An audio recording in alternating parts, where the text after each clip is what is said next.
Hi welcome back Jeenugudu family. ನೋಡಿ ನಾವು ಇಲ್ಲಿ ಹೋಗಿದ್ದೇವೆ, ಕಟೀಲಿಗೆ ಬಂದಿದ್ದೇವೆ. ದಸರಾದ ಸೆಕೆಂಡ್ ಡೇ ನೈಟ್ ಮಧ್ಯಾಹ್ನ ಇಲ್ಲಿ ಹೋಗಿದ್ದೇನೆ ಅಂತ ಫಸ್ಟ್ ನಾನು ಹಾಕಿದ್ದೇನೆ ಈ ಬ್ಲಾಗಲ್ಲಿ.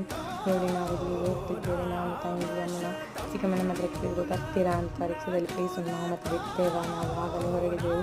ನಮಗೆ ಭಾರಿ ಖುಷಿ ಆಯಿತು, ಸಿಕ್ಕಿದ್ದು ಚಾನ್ಸ್ ಅಂತ. ನಮಗೆ ನೋಡಿ ಫುಲ್ ರಶ್ ಇತ್ತು. ನೋಡಿ ಇಲ್ಲಿ ತನಕ ಇಷ್ಟ ಫುಲ್ ರೋಡ್ ತನಕ ಇತ್ತು. ಹಾಗೆ ಒಳಗೆ ದೇವರ ದರ್ಶನಕ್ಕೆ ಹೋಗುವ ಹಾಗೆ ಫುಲ್ ರಶ್ ಇತ್ತು. ಫುಲ್ ಜನ ಅಂದರೆ ಹೆಸರಲ್ಲ ಹಾಗೆ ಇರ್ಬೋದು ಜನ. ಮತ್ತು ನಮಗೆ ಖುಷಿ ಆದದ್ದು ಎಂತ ಅಂದರೆ ಎಲ್ಲ ದೇವಸ್ಥಾನಕ್ಕೆ ಹೋಗಲಿಕ್ಕೆ ಸಿಕ್ತಂತಲ್ಲ, ಇಲ್ಲಿ ಸಹ ನೋಡಿ ಅದೆಲ್ಲ ದೇವಸ್ಥಾನಕ್ಕೆ ಹೋಗಲಿಕ್ಕೆ ಸಿಗ್ತದೆ ಅಂತ ಬೆಳಗ್ಗೆ ಸಹ ನೋಡಿ ಫುಲ್ ಜನ ಇದ್ದರು. ಹಾಗಾಗಿ ಅಲ್ಲಿಂದ ಸೀದಾ ನಾವು ಊಟದಲ್ಲಿ ಹೋದೆ. ಕಟ್ಟಿದ ಊಟ ಅಂದರೆ ಎಲ್ಲರಿಗೂ ಇಷ್ಟವೇ, ಎಲ್ಲದೊಂದು ಟೇಸ್ಟ್ ಬೇರೆ ಇರ್ತದೆ. ಹಾಗೆ ನಾವು ಊಟ ಮಾಡಿ ಸೀದಾ ಮನೆಗೆ ಬಂದೆವು. ನೋಡಿ ಇಲ್ಲಿಗೆ ಎಂಡ್ ಮಾಡ್ತೇನೆ. ಬಾಯ್ ಬಾಯ್, ಟಾಟಾ.